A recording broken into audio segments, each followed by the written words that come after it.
Gacha games have one big problem. Let's say that there's this character you really want to pull for, so you save up currency, and when their banner comes, you spend all of it pulling for said character.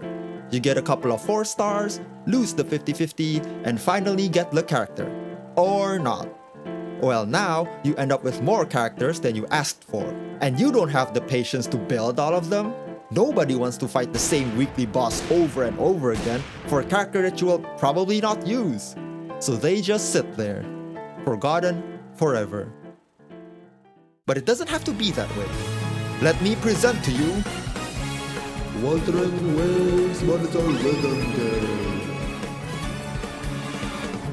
In every gacha game I've played, I've encountered this exact situation. A lot of characters remain at a low level with little to no investment. But this is a problem, because I actually like some of these characters.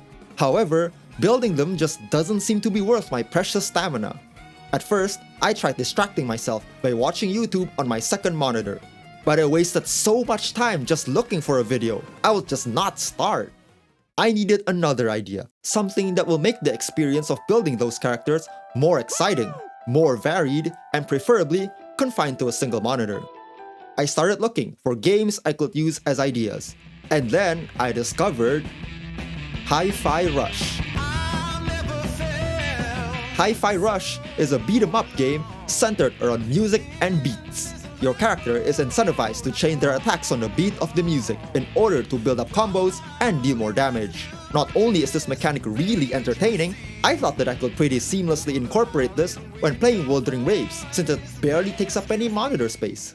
So I tried implementing this into a Python script. My idea was to make a program that plays any song that I've saved in a folder. It detects the beats per minute, or BPM, of the song, and when that song is being played, it limits my inputs so that I can only do attacks on the beat. And with the help of Google and my mediocre programming skills, I managed to make a working prototype. But before I tried using it in-game, I had to do a little check, just in case. No way! Wuthering Waves has anti-cheat and it's kernel level? Yup, it turns out Wuthering Waves, along with games like Genshin Impact and Honkai Star Rail, uses an anti-cheat called ACE, developed by Tencent Games.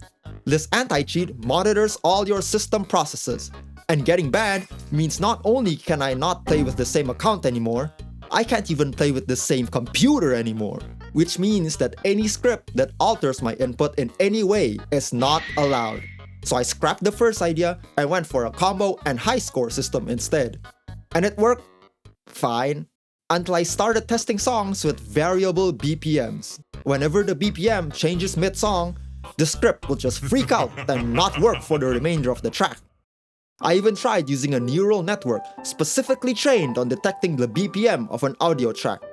But of course, it didn't work. AI is so useless, man. Give me back my affordable RAM prices.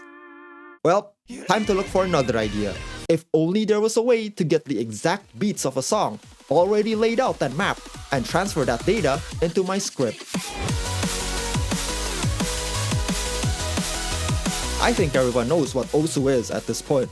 It is a game where you click the circles. Unlike most rhythm games, however, the levels or beat maps in Osu are created by the players, meaning Osu has a whole site with tons of user-created beat maps. And when you download the beat map data, it comes in a compressed file that you can easily extract. But of course, I can't just put Osu on top of my game. I can't even see my cursor half of the time when playing Wuthering Waves. I had to use my own overlay and combine it with the beat map data I got from Osu. And luckily, I already had the base, just without the AI. So I got to work. Osu already has a whole guide on how to read the beat map data. Actually, all the data from Osu was readable in a text editor, so implementing it was actually not too difficult. And I have done it. I have a working prototype of my rhythm game overlay, complete with a song selector, combos, and of course, a scoring and high score system. So now, I can import any beat map and audio track from Osu and use it in my overlay. Even these ones. As you can tell, I'm not really good at Osu. The only thing I found out during testing was that sliders and spinners were not practical in this format, so I just converted them all to circles. Taiko. I just created Taiko. Oh, for